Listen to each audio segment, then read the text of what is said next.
Okay, good evening, everyone. I'm going to call the meeting of the Richmond City Council for Monday, June 28th, 2021 to order. Madam Clerk, on the minutes.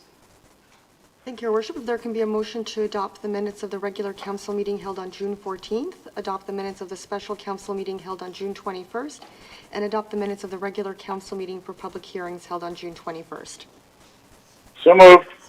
Moved and seconded. Any discussion on that? All those in favor? Any opposed? That's carried. We start off the, oops, if we could mute ourselves. So we'll start off the proceedings with a presentation. We'll welcome former City Councillor Linda Barnes, who's the chair of the Richmond Arts Coalition. She's got a couple of videos to show us about the Richmond Arts Coalition. So welcome, Linda. Thank you, Mr. Mayor, and thank you, Council, for hearing us tonight. As was said, I am the chairperson of the Richmond Arts Coalition, and my address is 4551 Gary Street here in Richmond. The Arts Coalition is excited to release this new video, which is promoting RAC, who we are and what we do. As well, we are proud to announce our support of our social media channel, which will be the second video that you see tonight. This is promoting the arts and artists of Richmond. We are currently soliciting businesses and private sponsors to make this a reality. This will be overseen by former board member and professional entertainer and producer Susan Skemp. RAC welcomes those who are interested in the arts and wishes to support, provide assistance in kind or by financial means. The arts provides a great return on investment, as creative industries are keen to keep employees in areas that are interesting to live in. Clients are attracted to diversity and bridge cultural barriers. Astute business leaders understand and support the arts because it is good business. Please contact us at the richmondartscoalition.com or through our website, www.richmondartscoalition.com. And please subscribe to our YouTube channel. It's free at youtube.com/Richmond Arts Coalition. Thank you, Mr. Mayor, and I'd be welcome for any questions after the video.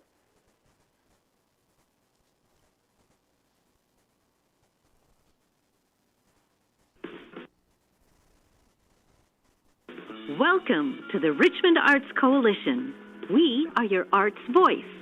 Richmond Arts Coalition formally became a society on November the 1st, 2005. Our mission is to promote, support, and advocate for the arts in all their various forms within Richmond, BC, with a membership of artists, arts organizations, and patrons of the arts. RAC's mandate includes advocacy for the arts and culture to all levels of government. The Richmond Arts Coalition is your arts voice. RAC is a volunteer-run organization where we offer opportunities for the artist and the arts within Richmond, BC. RAC informs artists and assists with innovative ideas. We connect artists, audiences, and businesses and engage and advocate for the arts community. RAC is proud to sponsor Richmond Culture Days, the Richmond Maritime Festival, Art Rich, Songs in the Snow, and the Richmond Arts Awards, where RAC awards a scholarship to young artists. We will continue to support these local events and ensure they reach a larger audience. The future is exciting with the expansion of the Richmond Arts Coalition media platform, where we will highlight, showcase, and promote Richmond artists and artists nationally and internationally. Entertaining and educational content with something for everyone. Join us. This is just the beginning.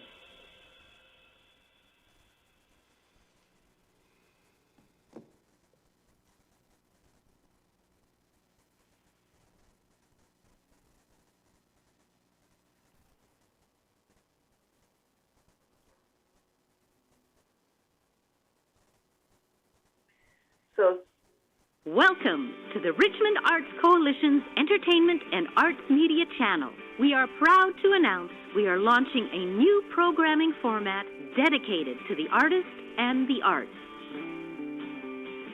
Our goal is to support, highlight, and showcase Richmond performers, musicians, dancers, actors, and visual artists of all ages and genres to help them reach a larger global audience with entertaining, informative, and educational programming. From producing original programs and variety shows to live streaming special events, award shows, gallery openings, to art classes and tutorials, there will be something for everyone. We will also create fun, unique programming content with Richmond artists to partner with artists from around the world. The future is exciting and entertaining, so stay tuned and make sure to join us on our new adventure.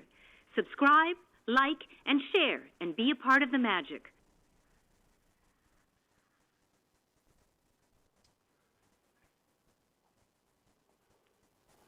Okay, thank you, Linda. Are there any questions of Ms. Barnes? Councillor Day.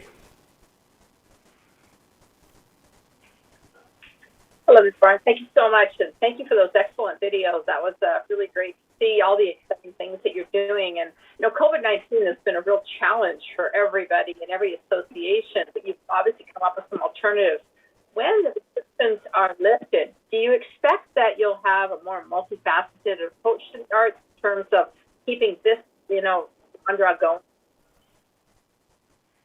yes, Councillor, through the Mayor to Councillor Day, that is exactly what we're looking to do. Is everybody's looking forward to in-person performances, but we don't want to lose the platform that has been newly developed. I think it just adds more facets, and it provides a lot of opportunities, I think, particularly for Richmond artists. Yeah, I agree. I'm happy to hear that, because if COVID could give us anything, it's a whole new realm of opportunities. Thank you for your hard work. Thank you. Councillor Howe. Yes, Your Worship, I have two questions. First of all, how many members do you have in the coalition? There's approximately, I think, about 150 members, and then there's a number of associations also with us. Very good. Now, the other question is, I believe that, I strongly believe that arts and culture can really bring the different sectors of the community together. So I want to ask you, what has the coalition done in the past to outreach to the diverse communities among us? And what are some of your future plans? Yeah. Thank you, Councillor. Yes, we have been reaching out to numerous cultural organizations in Richmond. The RCCS is a member, and a number of other ones are. And we are looking and also count a number of the art galleries here in Richmond. You'd be pleased to know that there's two, the Capulet Gallery, and as well as the LaPlante Gallery. They are also members of ours, and so we continue to reach out not only to businesses but also to cultural organizations. We attend as many as that we can, and we extend that invitation to others to join us when we have events as well. Yeah, thank you very much for the good work. Thank you. Councillor Hobbs. Thank you, through the chair. Thanks, Linda. Those were great. I did have a sneak peek, I know, but nothing beats seeing it live, and it's always a pleasure to see that. But in terms of YouTube, this is a real opportunity. So are you able to comment just quickly on kind of the fundraising opportunities that are available through YouTube for RAC? And actually, I think the number is a fairly achievable number. It's not that high of a number, correct? Correct. Through the Mayor to Councillor Hobbs, yes, one of our first attempts is to increase our YouTube channel numbers. Councillor Hobbs has alluded to the fact that the more your numbers, it's a statistics game. The more your numbers are, the more often your channel comes up. Subscription is free. So we really do encourage individuals, their families, their neighbors, their relatives, people they work with to join, because that all gives us that opportunity. And through that, of course, we are looking for sponsorship as well. All right. I understand there is a new exhibition at the Richmond Art Gallery called Imperfect Offerings. It just started on Saturday. One of your members or colleagues? Yes. Correct. Okay, Linda, thank you very much for the presentation. Very interesting. Thank you very much. Okay. Beat the heat. Now, I don't think we have any delegations, do we? No.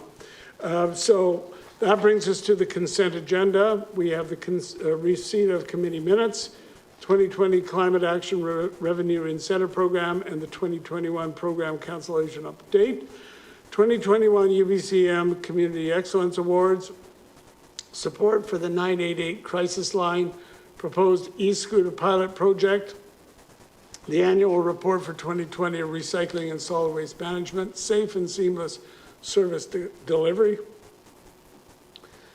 We have on the consent agenda the electric vehicle adoption, the youth outreach initiative, Help Cities Lead initiative, the habitat enhancement opportunities for dike improvements, the Dike Master Plan Phase 4 public and stakeholder engagement, land use applications for first reading, which go to public hearing July 19th, 6500 Cooney Road rezoning from RTL 1 to ZT 93, and 9200, 20, 40, 60, 80, 9300, 20, 40 Francis Road rezoning from RS1E to ZT 94. And finally, supplementary information on the Steveston Village Advisory Design Committee and the Steveston Area Review Plan Review. May I have a motion to adopt those by general consent? Moved and seconded. Any speakers on this one? Councillor Wolf. Thank you, through your worship, to council and the public. Just to speak briefly on a few of the items on the consent agenda. As it stands, I'm in support of everything on this consent agenda today. So I just briefly touch on a few items that I spoke to at length at the Public Works and Transportation Committee meeting. So I won't need to, I think I have one extra question I've got since then. And then I did attend planning, so I don't have too many comments on those. But anyway, I'd like to start with item number 10. It's the proposed e-scooter pilot project. And I am pleased in a number of regards that the City of Richmond is on board with other nearby municipalities to welcome the new technology that is coming. And this is a way to have us work with a larger service provider as opposed to just average, as opposed to just the average person buying their own or modifying their own that can go a lot faster. So I think it's going to be a great way to get this technology more familiar, get it tested on our roads and our routes, and to also have the change that's in the staff report here to have the speed limit reduced to 20 kilometers an hour from the provincial regulation of 24 kilometers an hour. We do have flat roads, and many of them are straight, and thankfully, but we still definitely need to take some caution there, especially as some of the things that are flagged, like helmet usage, it could be a large concern, which is, again, why it's so important to go with a service provider pilot model like this says. So I'm very supportive of that and looking forward to that. The next one is item number 11. It's the Recycling and Solid Waste Management annual report. And I had one extra question I didn't get to, and I just thought about it going through another item. But anyway, I just wanted to mention that I did really enjoy the annual report, identifying some things that were new to me or a bit surprising. and just two of them are the disaster debris management plan and the fact that right now we're going through this incredible climate change affected weather extreme, and one of the things that British Columbians might need to expect is flooding as the next big thing to hit us, even before fires. Communities are going to get hit by floods, and we're one of those flood high-risk zones. So I think it's really imperative that we go ahead with a debris management plan and help to flesh that out so that we're capable of preventing so much plastic waste from getting into our waterways if there is such a flood. And that connects me to the next item in that report. Just in our local waterways, we're responsible for roughly 300 billion pieces of microplastic that get released into the local waterways, and Richmond is surrounded by those. And the main source of these is from the water treatment facilities, of which Richmond has two of them on Richmond, Iona Island and Lulu Island wastewater treatment facility, and Anasis just on one side. So I think it's imperative that we find ways to work with those facilities to encourage them to be part of the solution. And I know staff did mention in this report the use of a C-bin technology. And since the committee meeting, I did looked into it.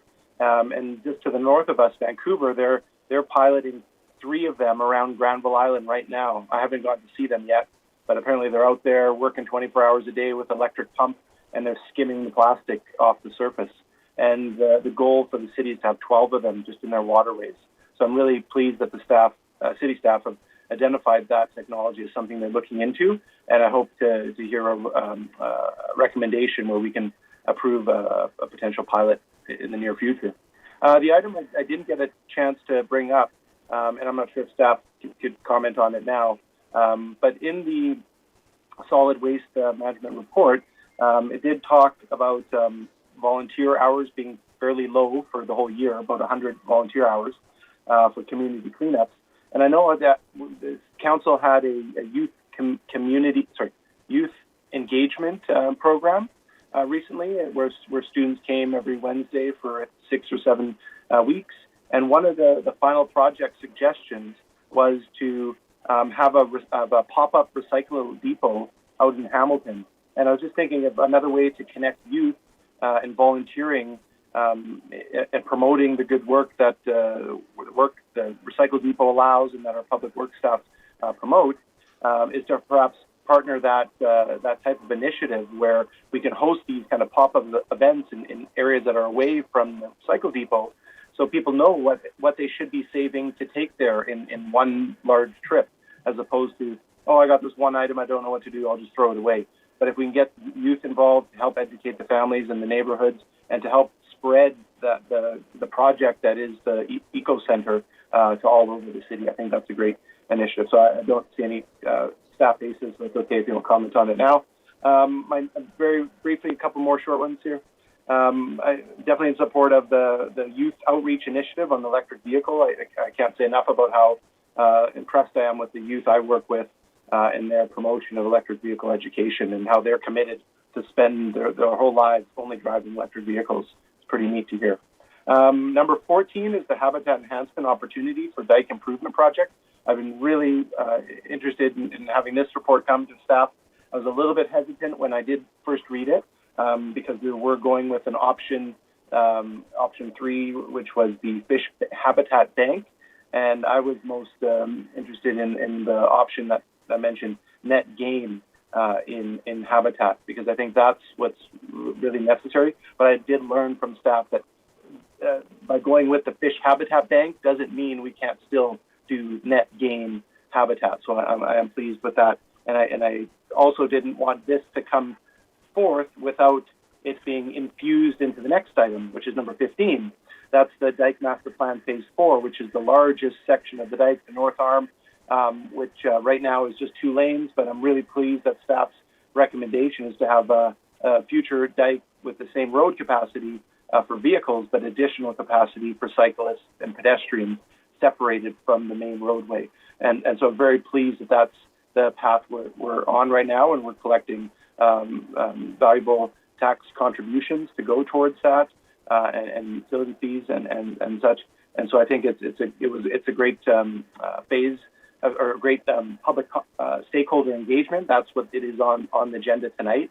It's not the full design and the full approval of it. It's just reaching out to the public. So I do hope all those out there listening do take note on that and participate when it's available, probably in the summer. I think that would be all I was going to comment on. Thank you very much. Councillor Liu. Thank you, Worship. I too will be supporting everything on tonight's consent agenda. I would just like to point out and congratulate staff and everyone who's worked on this. Our number 8, the 2021 UBCM Community Excellence Awards. The council's been very busy and staff has been very busy getting all of these things done, and we've been recognized by the Union of BC Municipalities and our excellence in these areas. City of Richmond, the Affordable Housing Strategy, 2017 to 27. Already we have put in place 40 spaces, 40 homes for people at the Alderbridge House for supportive housing. We have 40 more coming with the Bridgeport House. 80 units are coming with the Pathways project that's coming forward soon. And we've already secured 385 affordable housing units between 2018 and 2020. And so while there's still work to be done, we're clearly forging ahead, doing a lot of work here. We've also received excellence for our works yard, our recycling depot upgrade. If anyone hasn't been to the recycling depot recently here in Richmond, there's so much that you can return and make sure that it's recycled properly, so old appliances, whatever. So there's a lot that we've done, and it's been really exciting to go and see how much smoother it is to get in there and the help that you can get to help recycle all your goods. We've also shown excellence in our water demand management program. So over the last several years, our population has grown by 26%, but our water use has decreased by 12%. So that's congratulations to all the people who are working on this, and for staff and council for having the vision and the ability to implement the water monitoring program, the water metering program, and helping people to fix their leaks in their systems. It's not just so much of reducing your everyday use, it's also looking after those big things. If you're leaking water out of places in your home or into your yard, that's what's using lots and lots of water. And then finally, our high reclaimed asphalt paving pilot program. And so we're looking at sustainability. We're looking to reuse as much as we can here in Richmond. And with the new paving program, it's also received awards. I'd like to speak to number 9, support for the 988 crisis line. And if I may just make a friendly change to it, we are supporting the 988 crisis line, and our proposal here is that council endorse the 988 crisis line initiative. I'm proposing that we just change it to say that council endorse in principle the 988 crisis line initiative. The 988 crisis line is similar to the 911 line. If you're except it's for people experiencing mental health and needing an emergency support. If you need emergency support, if you're trying to figure out what number to call, it's very complicated, confusing. Maybe that's not the best time for you to be trying to find a number. The federal government is looking to have a program to be in line with what's going on in the U.S. The U.S. is looking to have a 988 crisis line across the U.S., and if Canada does this as well, it would be 988. The reason I'm proposing it in principle is because the details aren't ironed out on the Canadian side, and so I think we want to, while we support it in principle, we're not necessarily getting behind any specific dollar value numbers or anything else on how this is going to roll out. I think we're really just supporting that we get something in principle to support people. If I could just interject here, does anybody have any issue with that, just adding the words in principle to that resolution? All right, I'm not seeing any objections, so I'll consider that done by consent. Go ahead. Okay, and then the last item I'd like to just mention is we've got some supplementary information on the Steveston Village Advisory Design Committee and Steveston Area Plan Review. And so, I think we're all concerned about preserving our heritage in the Steveston area and throughout Richmond. And what had originally been proposed was having a second committee that looked specifically at Steveston area design. And certainly at the planning committee, we thought about it and we thought that this was a good idea, but adding an extra layer of bureaucracy wasn't exactly what we wanted. So what this will do is it will make the current system more robust in terms of heritage conservation without layering on an extra process, an extra layer of bureaucracy. And hopefully adding some assurance to the applicant that it won't get sent back late in the process because of interpretations of heritage by council. So we're going to make sure that we have on our heritage committee that we have 3 of the members will be appointed by council, must have demonstrated professional experience in heritage conservation planning or in design buildings in a heritage area, who must be in good standing with the British Columbia Association of Heritage Professionals, Canadian Association of Heritage Professionals, or in good standing with Architectural Institute of British Columbia. So we're looking for architects and heritage professionals who will help support us and support the projects from the beginning. So when someone comes forward with a development in Steveston, they can have some support right away to help tweak their design, to know what they're doing, and so that the whole process becomes a lot smoother and preserves our heritage at the same time. Thank you. Okay, Councillor McNulty? Thank you, Your Worship. I'll try not to repeat some of the things. I'm going to be supporting the Climate Action Review Incentive Program cancellation of the government to send that off. And I think that's something we might be able to discuss with the 4 MLAs when we're meeting with them. I think it's important, even though we are sending the letters. I think that program was very worthwhile, and we should keep it in the forefront. I'll be supporting the crisis line as well, and I agree in principle with it. Anytime you can have an initiative that will help people and support people in crisis, the more options, the better. And the fact that these could save lives, and I think it's very, very important that we do it, especially with the number of issues of mental health and the increase in suicide among youth especially, and other populations. I think it's extremely important that we at least take proactive, and we continue to support the existing options that we have within our community and within the province. I too will be supporting the student program. I have a question of staff on it, and I appreciate all the things. What's the likelihood of us being a pilot community within this program? Through your worship, sorry. Go ahead. Through your worship to Councillor McNulty, provided that council endorses it and we pass the bylaws, I think it's quite good. There's quite a good opportunity for us to be included in the program. I think we could be a real leader in this with what we've got within the committee and the support, and I appreciate it, and I'll be supporting everything on it, and if we can pass those bylaws, it'll be to our advantage. I just wanted to say something about the recycling. Your Worship report of 2020, when we look at what we've achieved over the years, and we keep talking we're a leader, but we're not just living on our laurels. We're moving forward daily.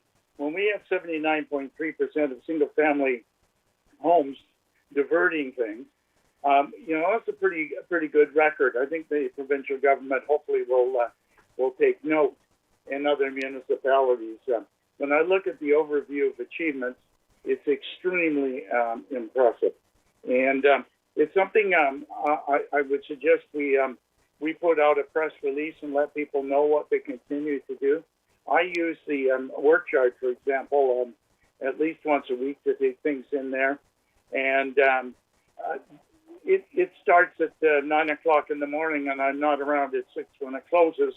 But the amount of activity within it is second to none. We made the right choice given the time. And when I look at what we're recycling and taking in, it was one of the best investments we've made. So kudos to staff, Suzanne Bycroft and her crew, and others with the leadership shown on that. Very, very commendable, and thank you. Anytime we can involve youth and educate youth in the outreach program, I'm supporting that. It's always a plus. It's amazing what we can learn from the youth and what they will give back to us as opposed to what we are giving them. I think it's always extremely important that never underestimate what you're going to receive back. I think it's extremely important. And just finishing up quickly, Your Worship, because we've got lots on the agenda, the improvements on the dike. My question is, are we monitoring our dike? I was there with high tide this morning, water up. Are we expecting a quick runoff given the temperatures? We know the Lillooet River is literally basically over its banks or close to it. We'll know tonight or tomorrow morning. How are we doing on our aspect of the river? Through Your Worship, to Councillor McNulty, no concerns. We are monitoring, but it's less than a 2-year return at this point in time, so no concerns.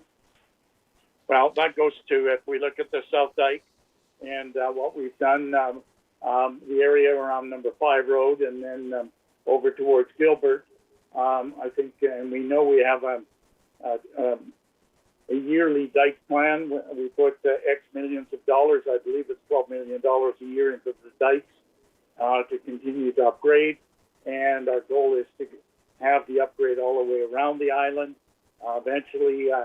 And with rising sea levels, I think, again, it's that and the dike management is extremely important.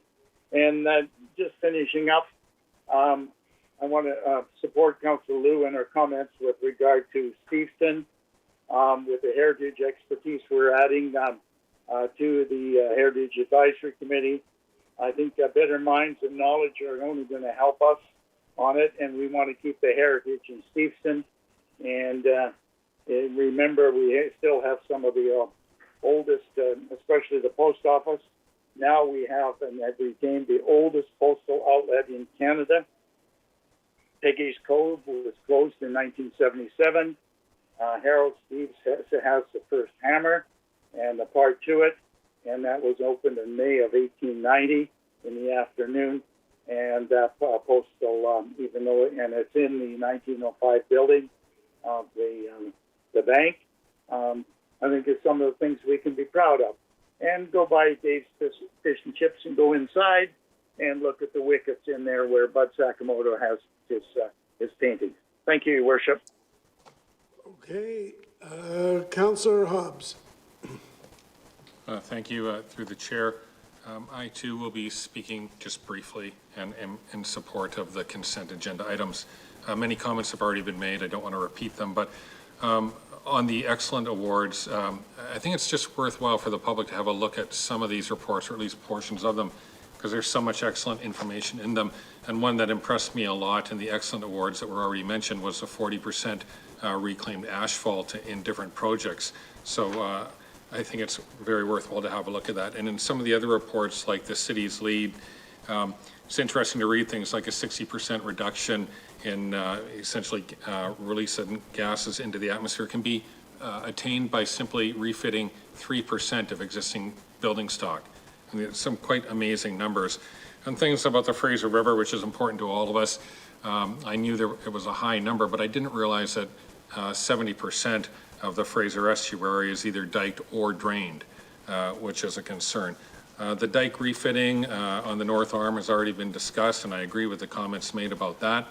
With the solid waste management report, I really can't let an opportunity go by to say how impressive it is down at the recycling depot and how much we as a family actually enjoy going down there, partly because it's the right thing to do, but also because the staff down at the recycling depot is so fantastic. We were just at a birthday party on the weekend, and we were talking about that, how fantastic they are in just helping people out with grandkids in the car and that kind of thing. So, but on that report as well, I was very happy to see a strategy in relation to illegal dumping, because that's a serious issue, and it's a very serious issue in farm country, and very annoying as well. So I'll leave my comments at that for now, Your Worship. Thank you very much. All right, Councillor McPhail. Thank you, Your Worship. I will be supporting the consent agenda, and it is a meaty agenda, and with many of the agenda items supporting our continued leadership in addressing climate change and sustainability initiatives. And I'll just speak to a couple. Number 9, support for 988 crisis line. Thanks to Councillor Liu for bringing this forward. And thank you to staff for the memo. I like the idea and rationale for a 3-digit mental health crisis and Suicide Prevention Services phone line, and I think there's a lot of benefits for people seeking help. And so it's kind of sad to see that it hasn't seemed to move forward in Canada with the same speed it's moving forward in the U.S., but there's reasons for that, and when you involve the CRTC. So let's hope it moves forward, and I think anything we can do to help people in distress is a good thing. Number 10, proposed e-scooter pilot project. I support our participation in the pilot. It aligns with our commitment to transportation safety and to our commitment to alternative low-carbon transportation options. And I do believe the pilot will help us better understand accessibility and other regulatory considerations. I do have a question, Your Worship, through you to staff. Where are e-scooters going to be allowed to park? I was asked this the other day. Are they the same as motorcycles? And does that mean we have to have new or revised signage for this? Through Your Worship, to Councillor McPhail, we're thinking they're going to be more like bicycles, so they can park where bicycles generally park. Okay, great. And then, so other cities, like I understand Vancouver just approved their pilot last week on June 25th. And Kelowna approved it more than a month ago, and apparently it's a bit controversial in Kelowna, and they're already looking at making stricter control. So I'm wondering, if we get approved to go into the pilot, and as we get data along the way, will we be coordinating with other municipalities in the region so that we have a consistent? Because I can see people going from Richmond to Vancouver for work or whatever. Through Your Worship, to Councillor McPhail, yes, absolutely. Staff will check in with our neighbours and even the ones like Kelowna, because we want to learn from their experience and share ours with them so we can all learn together. Well, that's really good to hear. So, yeah, I think they're getting really popular. I've seen a few of them around lately, and I think that education and enforcement are key to promoting safety. So thanks for that. And then the Dike Master Plan, number 15, public and stakeholder engagement. I know that many people in the community are interested in, and they're also concerned about the Dike system in Richmond. So I believe we have a real opportunity to engage again with our community. I know that the engagement in the previous plans, phases 1, 2, 3, and 5 was very successful. We had good turnout, and I think a good buy-in. And so, council is working proactively on necessary long-term infrastructure improvements to keep our communities safe. And I think the public wants to learn about that. And we know that these investments are critical to ensure our city is protected from all the current threats of flooding and is preparing itself for long-term sea level rise. So thanks, staff, for a great report. And I look forward to seeing the feedback from the public consultation. Thank you. Thank you. Councillor Howe. Yes, Your Worship, I would have a few comments on certain items. The first one is on number 9, support for the 988 crisis line. I think this proposal is very timely. We know that because of the pandemic, the mental health state of many Canadians has been worsening. And according to a nationwide survey, less than 30% of the Canadians right now felt that they are in a very good mental health state. So I think anything that can be easier for people to have access to support or services is very good. And also, right now the academic field is trying to find a description of the new kind of mental illness associated with the pandemic, because this is very different from the types of PTSD that we realized before, we know about. So it's a new kind of mental illness. So I think this is very good. However, I also noticed that this is only a motion being passed by the Parliament. And there's still a long way for the federal government to implement anything and to put resources into supporting the implementation. I'm happy that staff has provided us with the report or a memo regarding the local situation and the service being provided. I will encourage people who are in need of help to try to access to services. And I'm also happy that we are not just writing to the federal government, we are also writing to the MLAs and to the provincial government, because I think perhaps we should not just wait for the federal government to take the lead. Perhaps the provincial government can also do something to provide better and more efficient provisions of services for people who are in need. And for the e-scooter pilot project, probably this is a new kind of way of transportation. People are using this more and more, even though we do not have the regulations yet. I've seen many people using the e-scooters already. So I think we need to have policies and regulations on this. And I hope that the problem or the concern about helmet wearing, I think will be taken care of. So far, I've seen those people using these e-scooters are wearing a helmet. But I also noticed that for bike riders, many of them right now are not using helmets. So I hope that the e-scooter riders, users, would keep themselves safe. And I also hope that staff will keep the numbers of accidents being, involved, the use of e-scooters, the other road users, and pedestrians, so that maybe, after some time, we would have a better understanding of the kind of accidents that will be involved. And on the recycling and solid waste management report, I think this is a very good report. I think lots of things that we can be proud of. And in particular, I want to mention about on NCL 145, the Food Recovery Network. I'm pleased that we have exceeded our expectations. So this program is doing well, and we have saved tons and tons of food waste or food that could be still be consumed.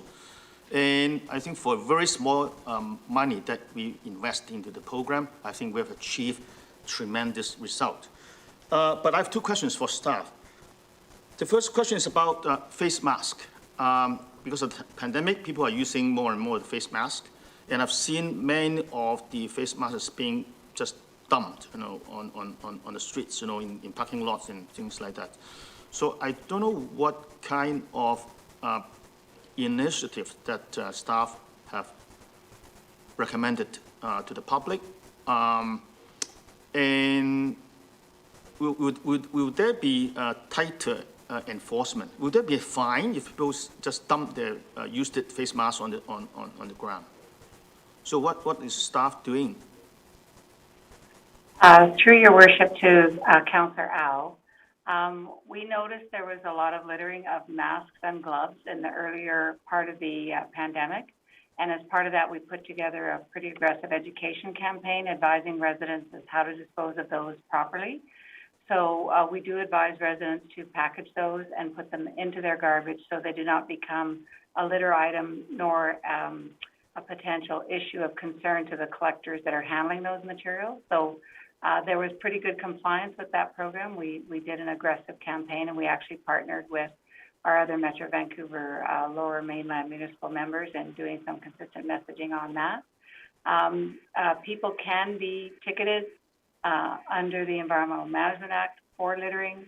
That would need to be something that the RCMP would issue a ticket around if people are caught in the act. We generally go for compliance as opposed to the enforcement aspect of that when it comes to littering. Okay, very good, thank you. And my second question is, I noticed that at least one supermarket in Richmond provided free one-time use gloves to their customers. So they hand out these gloves, and when they go shopping, and when they came out of this center, they just collect those used gloves. I want to know, they'll be collecting hundreds, if not thousands of single-use gloves every day. So I don't know if staff has any advice or any policy or anything to help the business people to deal with that kind of collections. I don't think they should be just dumped into the garbage. I think they somehow should be advised on the proper disposal of those single-use gloves. So any comments from staff? Through your worship to Councillor Au, The advice we would give would be that they should be disposed of in the garbage and properly packaged, as I mentioned, similarly to the masks. That would be the advice we would give if asked. We have not been asked for that advice, however. Could those single-use gloves be recycled or somehow deal with instead of because sending it to the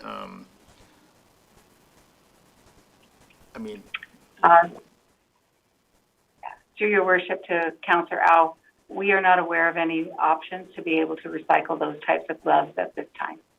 Yeah, because I hate to see those single-use gloves going into the landfill. So I hope that perhaps, we can explore ways that we can advise the business people for collection and also to recycle or having other use. And my third and last comment is on the Help Cities Lead initiative. Again, I think staff provided a very good report, and also the recommendations are good. I just want to comment that Richmond has been a leader in this benchmarking of the buildings. On CNCL 193, we talk about the mandatory building energy benchmarking and reporting. And I'm a bit disappointed that the provincial government has not really come up with adopting further recommendation from UBCM, because for twice, UBCM have made resolutions. But the provincial government is only saying that, we understand, but there's no further action. So I hope that what we are doing right now, the recommendation that we are making, hopefully, the building energy benchmarking will become mandatory. Thank you very much. All right, Councillor Steves. Thanks. First, I'm going to start with item 18, the Stevenson Village Advisory Design Committee. I'm really pleased to see amalgamating the Design Committee and Heritage Advisory was a great idea. We had a design committee, goodness knows, 20 years or so ago, and they came up with some great designs, and we had some beautiful buildings built along Moncton Street. That was disbanded, and the role was given to the regular design committee that showed little interest in it, and the Heritage Advisory Committee didn't have the ability to do it. So we got some buildings that weren't so good. I think combining the two will spark the Heritage Advisory Committee and get us some experts in the field in the area of design, and we'll get back to getting some beautiful buildings again. I also want to comment, I think it's great that we've added that this has citywide applications, because at the last meeting of the Sea Island Community Associations, which I was at as a council rep, some of the executives expressed the desire to have Burkeville looked at as a heritage area. It definitely is a heritage area, but it's sort of been lost along the wayside someplace. So they'd like to be considered and thought of under the heritage umbrella as well in some way. So this may help. Now, the main thing I want to talk to, however, is item 14 and 15, the dikes. And this is more crucial than even the reports say, and I'll get to that in a minute. When somebody mentioned that 70% of the habitat was destroyed when the area was diked, the greatest area of destruction of the habitat was actually Richmond. We had 10 or 20 or 30 sloughs across Richmond.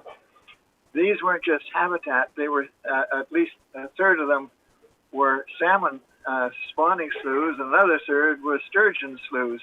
And when we closed them off in 1907, we ended up spawning for a huge amount of chum salmon that's wherever the rivers are, they spawn near the ocean.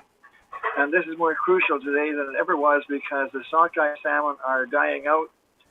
It probably won't be very long when there won't be any salmon in the Fraser River going beyond hope, simply because the interior sloughs and streams are warming up, and the young salmon fry can't survive in warm water. We had a forestry commission, goodness knows, 40 years ago or so, warning about cutting down all the trees, which continued along salmon streams, and that started them warming up. Now climate change is warming them up. So we can see the sockeye not spawning in the interior, but we can see the chum salmon and the coho continuing to spawn, because it's not very far from the ocean to get to spawning channels. the big problem with our dike master plan, we are building spawn habitat for sockeye that may not even be existing 20 years from now. Anything along the outside of the dike is certainly needed as habitat, but we're finding there's not that much Chinook salmon in particular, but it's even quite a bit less salmon fly coming in and using that habitat. So what's important is what we're doing at Terra Nova, which is opening up the Terra Nova slough. And we're a bit concerned of one of the recommendations in this report that we close off all the dike canals. The dike canal next to my place was actually a salmon spawning channel from Steveston Highway north inside the dike. When they built the dike, they cut the channel off. The slough was on the outside of what we call the Crabapple Ridge until Steveston Highway, and then the slough, I guess, went through the ridge and went north. And the salmon were spawning somewhere in the vicinity of Williams Road, where there was a summer First Nations fish camp. The salmon continued to spawn outside the dike in Richmond before the Steveston Highway until around 1968, when the city filled in that spawning channel outside the dike. And so that ended the chum salmon spawning around Richmond. So we've got a lot to change and a lot to look at. But if we want to get salmon spawning again, we've got to do more than just provide habitat for sockeye and Chinook salmon that may be dying out in the next 20 or 30 years because of loss of habitat elsewhere. One item I'd like to mention that's not in the report, and that's dredging the Steveston Channel. It's come to the attention of the Steveston Harbor Authority that we have to dredge every 5 years now instead of every 10 years. And the big question is when is the city going to build the dike along Steveston Island? Because when we do that, we may be able to solve the problem of the more frequent dredging. It may well be that we can actually open up a fast water through the rock breakwater at the end of Steveston Island to get a flow of water in to make it self-flushing. The other aspect as well is we've got a report that staff have been working on in terms of raising the agricultural land, and it may be that we can find somewhere that we can actually deposit the Class 1 agricultural soil that's the bottom, that builds up every year at the bottom of Steveston Channel. And that could be used to help widen the dike, and it could be used to raise the agricultural land as the seas rise. These are something I think we need to look at fairly soon because of the huge cost of dredging. So I'm really pleased to see these going ahead, but I think we're going to have to give it a lot more thought in the future as how soon we're going to be able to bring in these changes. Thank you. Okay, Councillor Day. Thank you very much, Mayor Brody. I'll be speaking to item 7, the 2020 Climate Action Revenue Cancellation Incentive Program. I couldn't be more disappointed that the province decided to cancel this program. Now, there are a number of other funding sources, but I'm glad that we're writing the Minister to see if we can't keep that program alive. It's important to everyone, not just Richmond. The rate is the excellence award, sorry. We're going to be sharing our successes with other communities, and I think that's really important because we may spur action on their part, and if we can lead others in the form of education, I think that's a very smart thing to do. Item number 9 is 998 crisis line. Now, unfortunately, we're way behind, in terms of what the U.S. is doing, but I did have a question of staff. We received a memo, but have you had any communication with SHMO to make sure that this isn't going to be in conflict with the crisis line that we now have placed? Through your worship to Councillor Day, the actual details of how the crisis lines will be hubbed have yet to be determined, and staff have reached out to SHMO, and they are still in the process of assessing the impact based on the consultative package that was provided. Thank you very much, Mark. I wouldn't say we shouldn't do it because, why not? But at the same time, it might be premature. And I am looking very forward to getting more information from the feds and being able to support SHMO in their efforts. Item 10 is the East Scooter pilot project. I had a question of staff on this one. I mean, one of the ways this is going to be beneficial to people in Richmond is that last mile, as it's called. You know, you've got the bus taking you pretty close to home, but not all the way. Have you had any further information from TransLink as to whether or not these scooters can be folded and potentially taken on the bus? Through your worship to Councillor Day, yes, some of the scooters can be folded and they can be taken onto transit as luggage.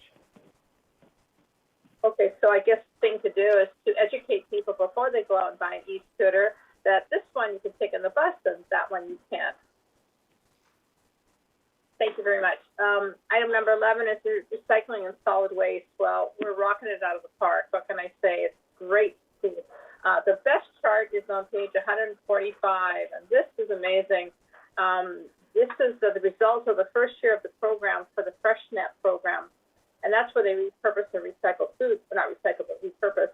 And meals created, we were hoping for 300,000 meals. We got 644,000.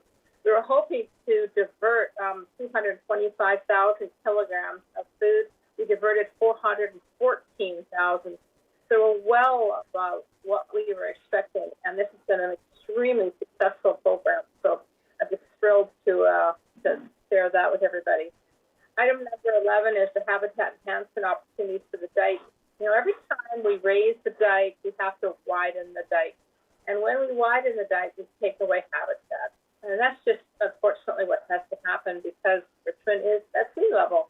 And we can't just allow it to be, taken over by the Fraser River. And what this program allows, it allows for us to create habitat enhancements to make up for those losses. So when you're going from 10 meters wide to 22 meters wide, that's a significant difference.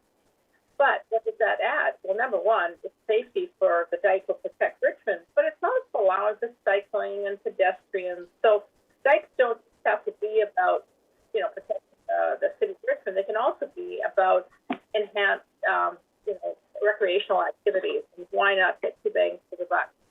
And I was surprised to see that we do have to raise the dike to 4.7 meters with global warming. Well, anybody who's been outside in the last 5 days can see that global warming is really happening. Item number 16, it's townhouses. So going to support that. It's a great area for it on Cooney Road. It has other townhouse complexes to the north and to the east, so it fits in well. Item 17 is an application for Francis Road to build townhouses as well. And this is a great one because we recently had a townhouse or a development on Francis that did not build townhouses. Instead, they built fourplexes with vehicle courtyards. And I didn't support that, but I do support this one because I think this is the right way to go. Also, it's nice to have one entrance to Francis and not three, but I won't digress. At any rate, number 18 is the Season Village Advisory Design Committee. So we're combining that committee with the Richmond Heritage Commission. And this, we heard loud and clear from people in Richmond that they didn't want any more red tape than absolutely necessary. So this is a smart way to move forward. Thank you very much, Mayor Brody. Okay, so let's call the question on the consent agenda. All those in favor? Any opposed? That is carried. Brings us to the non-consent agenda items. We've got a few of those. We'll turn it over to Councillor Linda McPhail, Chair of the Planning Committee for number 19.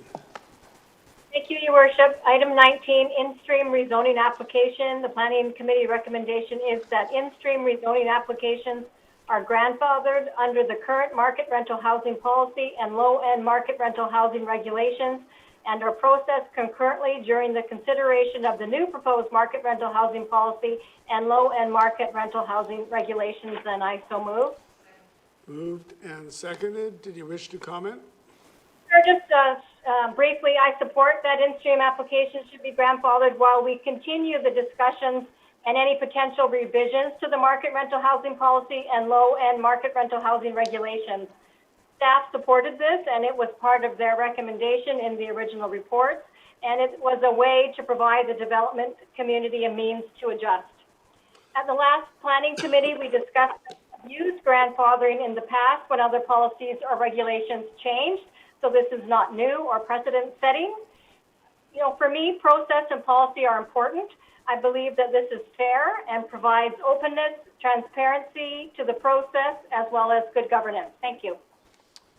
All right, Councillor Day. Thank you very much, Member Brody. I just had a question of the clerk's office. When I went into my binder and online, there was absolutely no information to explain why myself and Council Steve voted against this. Have we made the revision so that the minutes of the Planning Committee meeting of June 23rd, 2021 are included so the public can understand the motions that were made and subsequently voted on? For your worship to Councillor Day, the relevant planning committee minutes are part of the council package. They are uploaded to the website, and we did link them to this particular motion coming out of planning committee. Excellent. So the reason that I voted against this in planning committee is because I felt like even though something extreme is it isn't finished, it isn't finished. And we are trying to get as many low-end market rental units as possible, and we're trying to get as many affordable housing units as possible and market rental units as possible. Sometimes we have to work with the developers, and it's very important to keep the door open and keep negotiations. So for this reason, I voted against this. So thank you very much. That's it for me. Councillor Steves. Thank you. I'd like to make it clear why I voted against it and will still vote against it.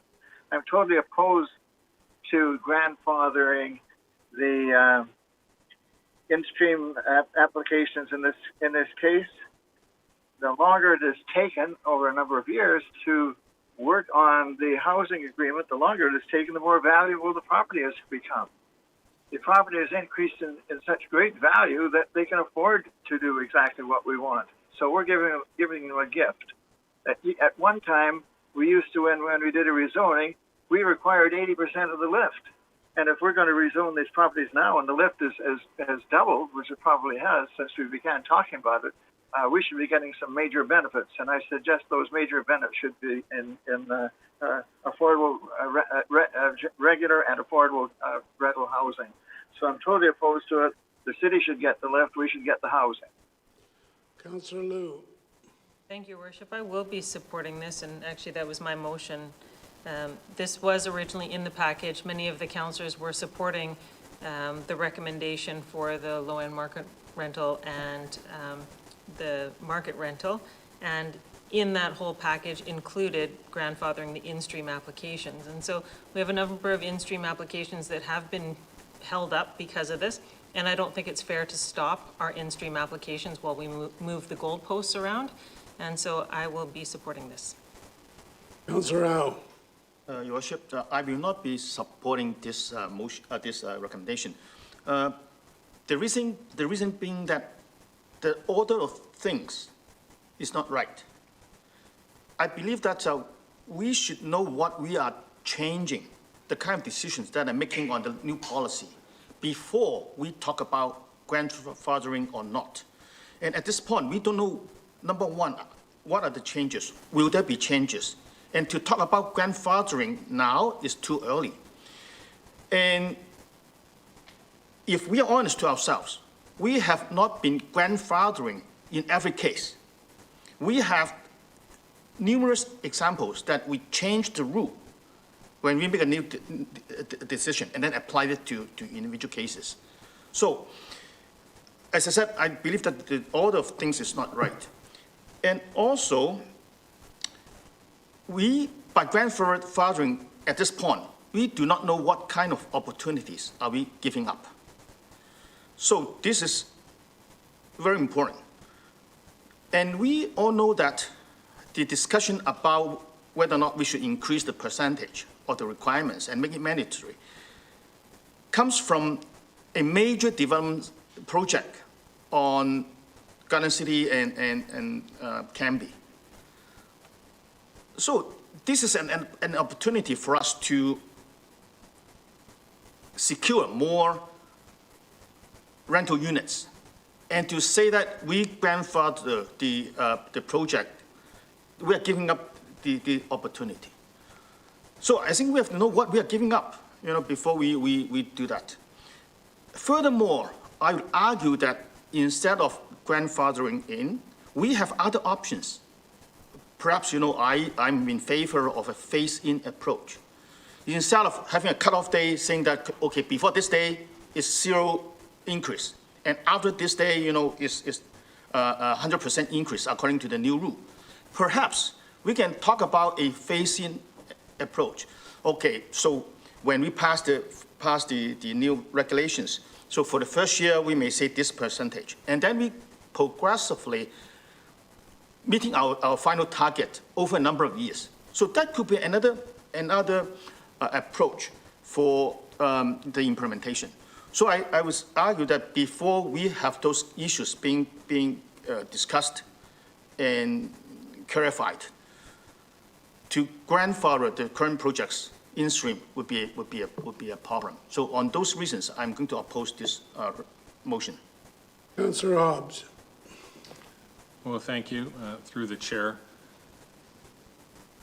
My understanding about grandfathering this type of thing in the city of Richmond is that it has been the standard practice for a number of years. So grandfathering the in-stream rezoning applications under the existing rules, for instance, for market rental housing and for low-end market housing, is something that does seem reasonable on the one hand. I mean, our common goal, if you listen to everybody speak, no matter what their point of view, is to create more housing options at relatively more affordable prices that will allow more people, more young people and old people, whether they're couples or families or what have you, to either live in Richmond or to continue to live in Richmond if you're talking about young people, like my children, for instance. So where the lemur and market rental policy ends up later on is another issue for me. What the subsequent regulations or changes in the percentages in the city center or outside the city center, what they end up looking like, I don't know. I'm looking forward to more analysis and more debate about that with different stakeholders.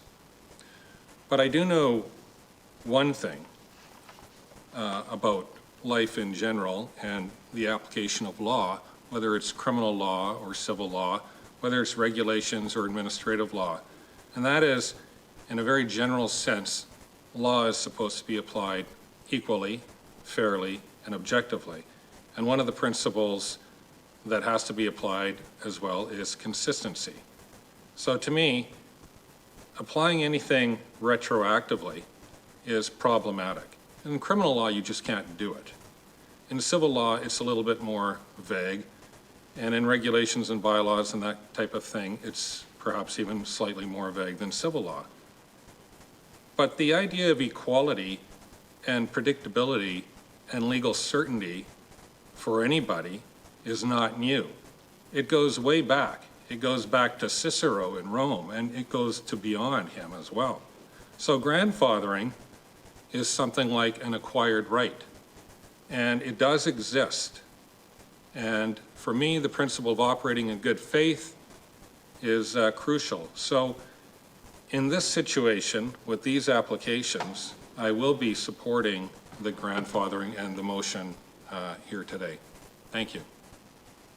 All right. Councillor Wolf. Thank you. Through your worship, we'll be speaking. Actually, first I'll ask a question to staff. I did attend the planning meeting, but this didn't come up.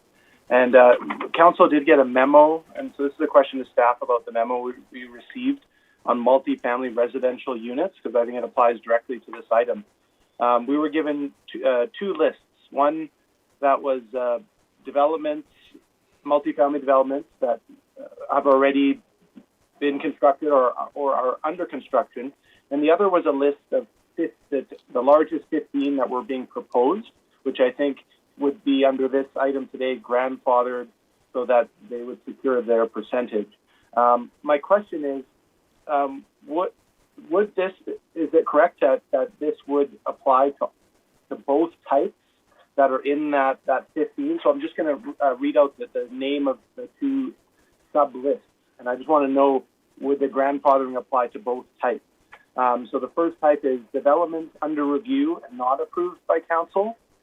And the second one is developments approved by council, but pending building permit issuance. Through your worship to Councillor Wolf, the memo that you are referring to, I do not have in front of me. In terms of application of city policy, the criteria relates to the status of a rezoning application. The memo I believe that you're referring to does not specifically only deal with rezoning applications. So in terms of application of policy, the criteria is whether a rezoning application has advanced through a public hearing and being granted third reading by council. So unfortunately, the memo before you does not exactly correlate to the topic that we're council is talking to today. I appreciate you following along with my question there. Thank you. So my feeling on this is to not support the definition of grandfathering that we just heard about, because mainly looking at the list that we've just approved, and we have all these new units, over 7,000, that are either built or in the construction phase. And then we have even more of those that could potentially be grandfathered, and if we don't actually up the percentage in the long term, could also follow that trend.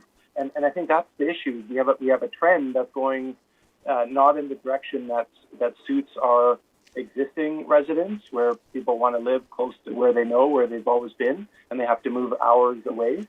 And so I think that this is not the type of grandfathering that will produce a flourishing, vibrant community with all the generations living and working together. But it's going to create more of an investment community, as we've seen happening, obviously, in all corners of our developments of Richmond. And what this is, or what I'm referring to, this is the big ticket items. These are the Lansdowne Mall developments, the Richmond Center developments. This is, if we don't apply it to those, we're not, the little developments aren't going to provide enough. So I think it's ludicrous that we would give up so much potential that we had to do things right. So I'm opposed to it. All right, we'll call the question then on the motion. All those in favor? Those opposed? Councillor Steves, I'll take it you're opposed. So that is carried with Councillors Wolf, Day, Au, and Steves opposed. Brings us to Finance and Corporate Services Division, the 2020 annual report and the report highlights. Recommendation is that those two documents be approved, and I would so move. Second. Yeah. What has happened here is that by statute, we need to approve these documents. They need to be approved after consultation with the public. That has been done over the last 2 weeks. 2 weeks ago, we should have passed a motion that said we approve them in principle. But in any case, this is the final go at this one. So let's see now. We'll call the question then on the motion. All those in favor? Any opposed? That is carried. Then we have the 2020 Council Remuneration and Expenses. Staff recommends that the report titled 2020 Council Remuneration and Expenses be received for information. I would so move. Moved and seconded. Discussion. All those in favor? Any opposed? That is carried. Then we have the 2020 Statement of Financial Information. The motion is to approve that document. And I would so move and second. Any discussion? All those in favor? Opposed? Carried. 22 is the 2021 general local by-election results. Staff recommends that the declaration of official results for the 2021 general local by-election attached to the staff report from the Chief Election Officer be received for information by City Council in accordance with the requirement of Section 158 of the Local Government Act, and I would so move. Second. Moved and seconded. Any discussion? Councillor Day. Thank you very much. I had a question of staff. After the dust settled from this by-election, were we able to trim the budget down from the $671,000 that I vote for? You mean, do we have a surplus? Is that what you're saying? We managed to trim there was a discussion that they would try to trim the budget wherever they could. Were we successful in trimming the budget down? Well, the budget was approved. What we may have trimmed down was the expenses that were incurred. That's what I mean. Jerry? At the end result, Through your worship to Councillor Day, the actual expenditures are still tallying it up, but it's going to be under 400,000 for the actual expenditures. I hear you. You broke up. The actual amount spent will be under 400,000. So that's way below that's approved. Huh. Well, that is. I just want to say, fantastic news and great job. Thank Well, you. through your worship, if I might add to that, it's Tony.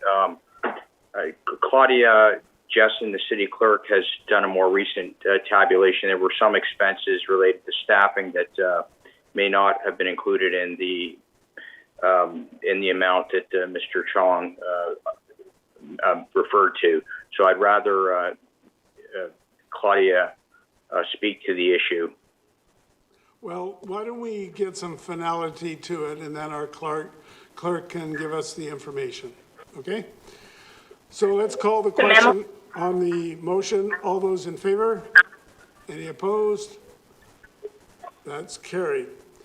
Brings us to public delegations on non-agenda items. We have a motion to resolve into committee of the whole to hear a delegation on non-agenda items. Move.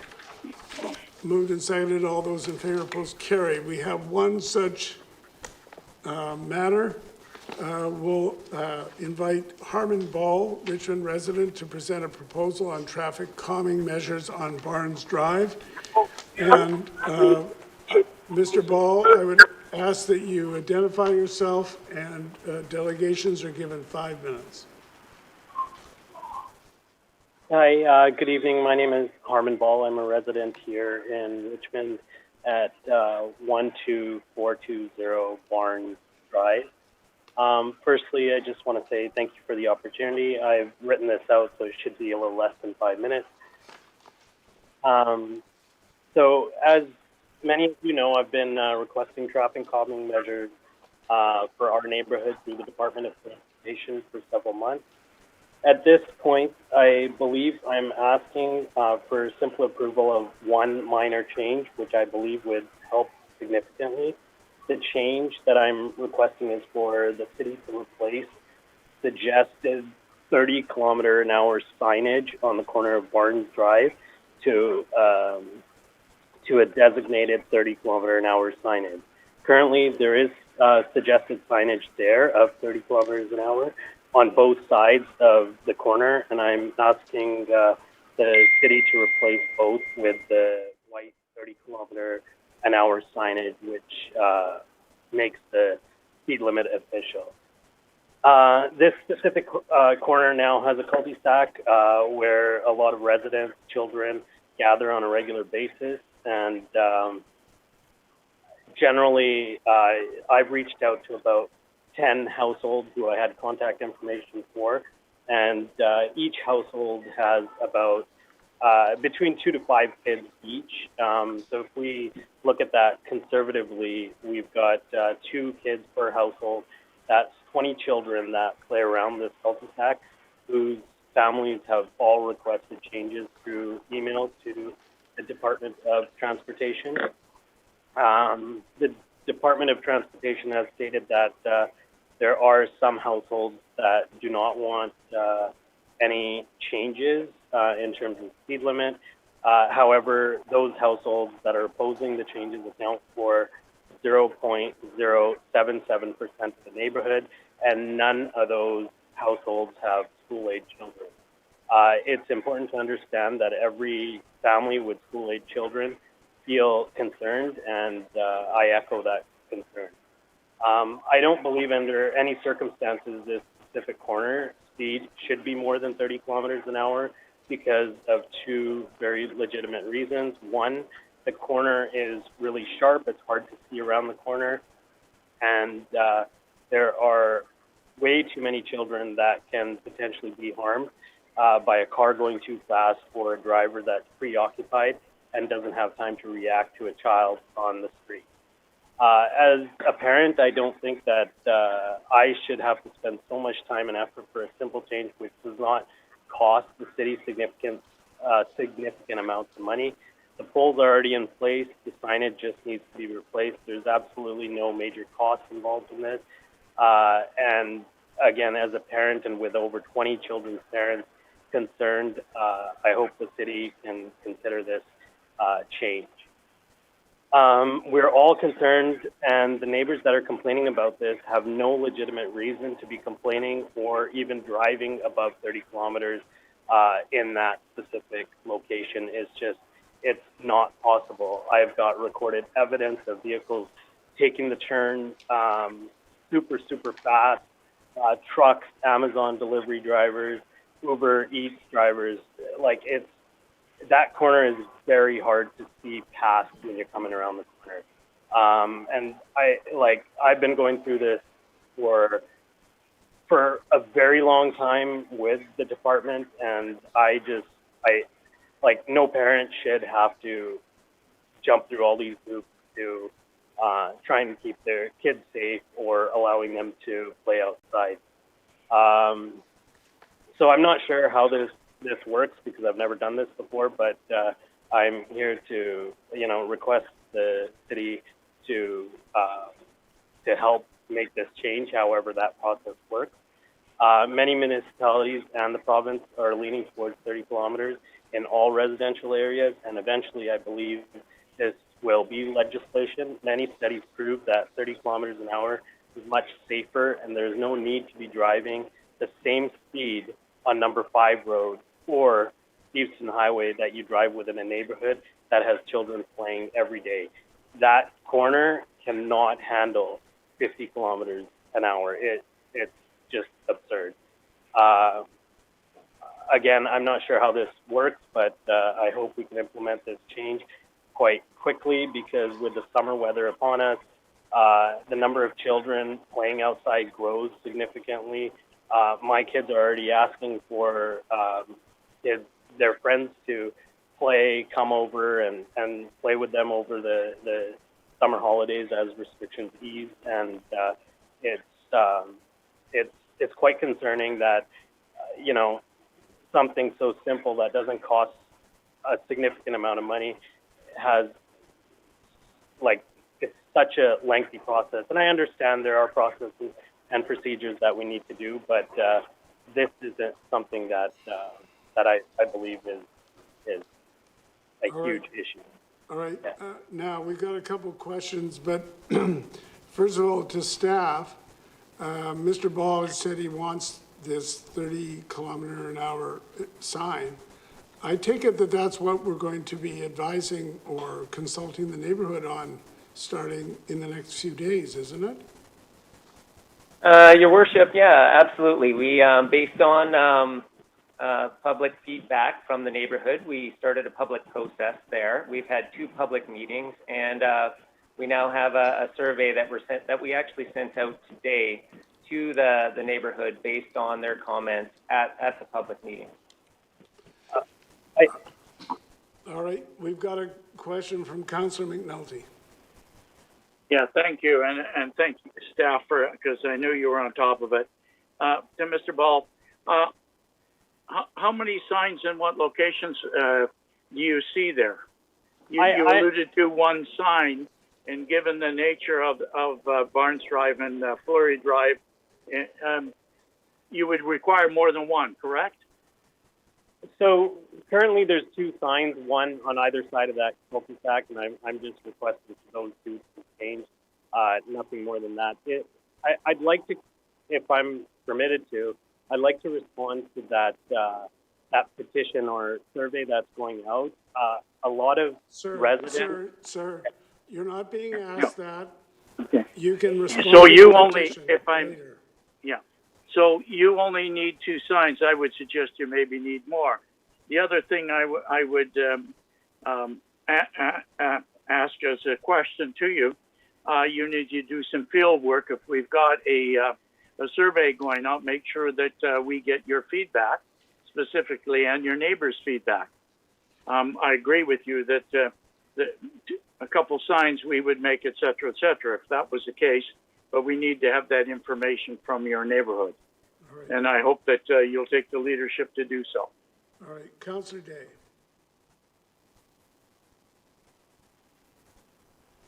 Well, I'm thrilled that we're working with the neighborhood on this. I am concerned, however, that we basically are sending out, we've already sent out the questionnaire, and my concern is that the question is, I'm in favor of the following traffic calming measures. Advisory 30-kilometer speed limit sign, that's not enforceable, and then I'm in favor of other. How would the average person know what other could be? I would have...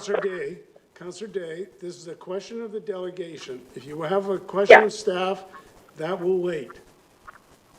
Okay, so my question of the delegate is, do you feel that we should have listed some of the other options in this survey?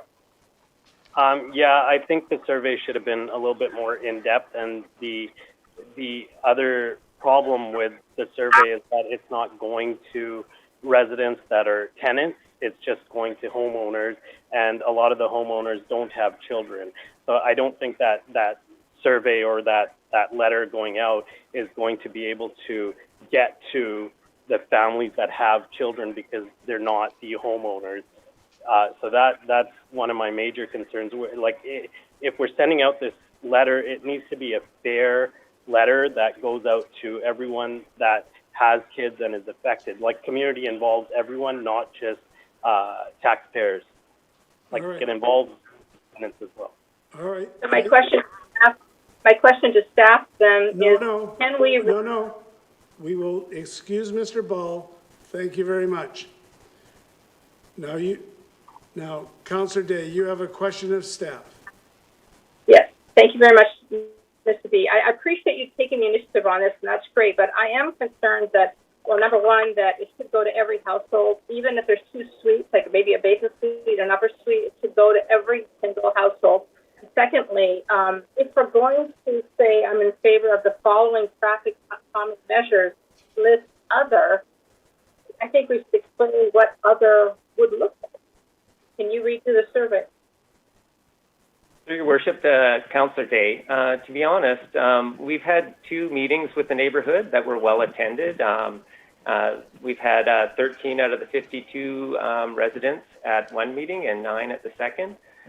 We explained to them all the various options, from speed humps to lowering speed limits to in-street signs, and talked to them at length about all these things. And ultimately, at the end of the day, what the residents chose to have on the survey at the meeting was what you see before you. And we added the other because we felt that some people might feel it was inadequate, and they may want to write in some of the other options that they heard through the process, or Mr. Bell may want to write in what he prefers. So maybe the neighborhood has talked to each other then. So thank you for your help. All right, so Mr. B, maybe what you could do is let us know the results of that survey, so and what you propose to do. May I have a motion to rise and report? Moved and seconded. All those in favor? Any opposed? That's carried. That brings us to public announcements and events. So, from the closed meeting of December 9th, 2019, on June 18, just a minute. On June 18, 2021, the city entered into a license to occupy agreement with the Provincial Rental Housing Corporation. The agreement permits the Housing Corporation to use up to 6.605 acres of land at Blundell Neighborhood Park to operate a community gardens program for residents of Rosewood Towers and Rosewood Village to grow food, flowers, and other plants on individual or group garden plots for personal use. The agreement is for 5 years with a renewal option for an additional 5-year term. Then we have the Canada Line Capstan Station design. for the extended platform and the dual escalators. So first of all, senior staff were authorized to negotiate and execute an agreement with TransLink pursuant to which the city transferred an amount of $3 million to TransLink. TransLink then agreed to construct the council-endorsed and TransLink-approved Canada Line Capstan Station revised design. $3 million from previously council-approved strategic land projects were utilized to accommodate the payment, and the consolidated five-year capital plan was amended accordingly. Then, just recently, Trustee Ken Hamaguchi has been appointed as the Richmond Board of Education Liaison to the Richmond Child Care Development Advisory Committee for a one-year term to expire on December 31st, 2021, with Trustee Debbie Duplotney as an alternative. Then remember that this week we've got Canada Day at Home and the Stevenson Salmon Festival. This Thursday, July 1st, is Canada Day, and so in partnership with the Stevenson Salmon Festival, a number of virtual programs and events will be available. Among the highlights are a performance by the Coastal Wolfpack, a traditional Coast Salish singing and dancing group, as well as a rendition of O Canada by the all-women Richmond Singers Choir. So to enjoy the various performances and programs, go to the city website or stevensonsalmonfest.ca, stevensonsalmonfest.ca. Then the South Arm Pool is going to open for the summer on Monday, July 5th. This is a family-friendly pool. It has 2 twisting looping slides, a wading pool, a large picnic area, and free parking. Due to public health regulations, only registered visits are available at this time. So to book a spot for South Arm or Stevenson outdoor pools, go to richmond.ca/register. And finally, remember the tax deadline for property tax payment is July 2nd. The City Hall cashier is open for tax and utility payments, and physical distancing measures must be followed and face masks are to be worn. Remember that cash is not to be accepted, but taxes can be paid by check, by debit, or credit card. And City Hall hours and tax payment details are on the website, but it will be closed on July 1st for Canada Day. All right, and so with that, bylaws for adoption, Madam Clerk. Thank you, Your Worship. There are 2 bylaws for final adoption. Both have no noted opposition at second and third readings. So someone move it? Moved and seconded. Any discussion? All those in favor? Any opposed? That's carried. And Development Permit Panel. Thank you, Your Worship. There are a few recommendations for Council. Recommendation 1, that the minutes of the Development Permit Panel meeting held on May 27th and June 16th and the Chair's report for the Development Permit Panel meetings held on January 27th be received for information.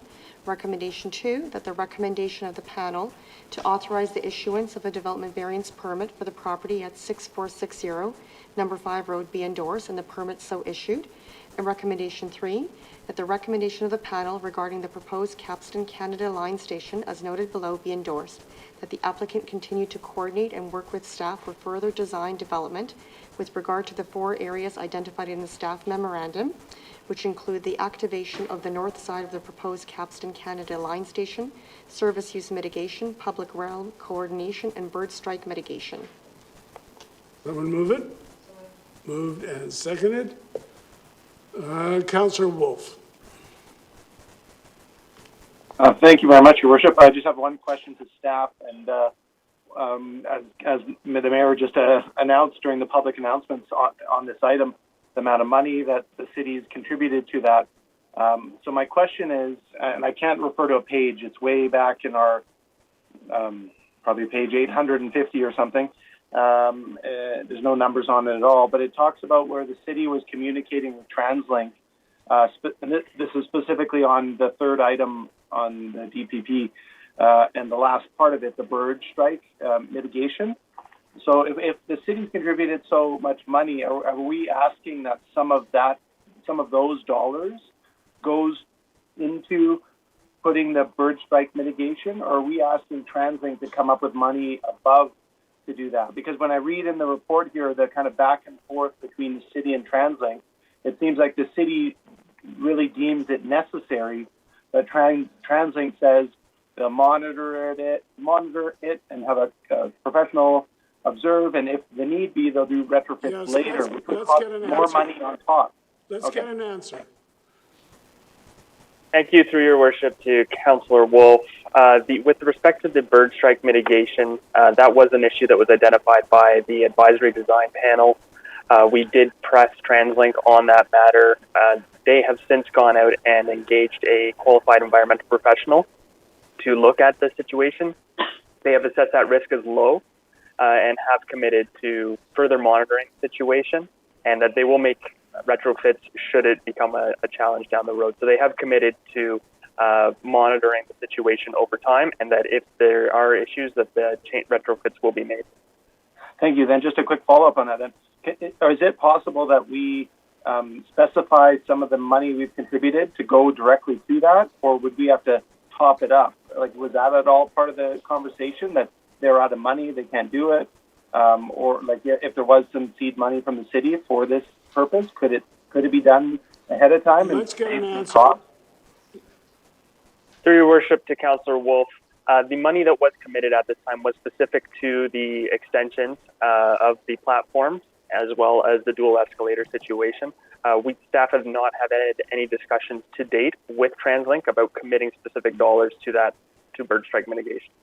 All right, thanks for your work on that. Appreciate that. Thanks. Okay, all those in favor? Any opposed? That's carried. Someone move adjournment. Thank you. We're now adjourned.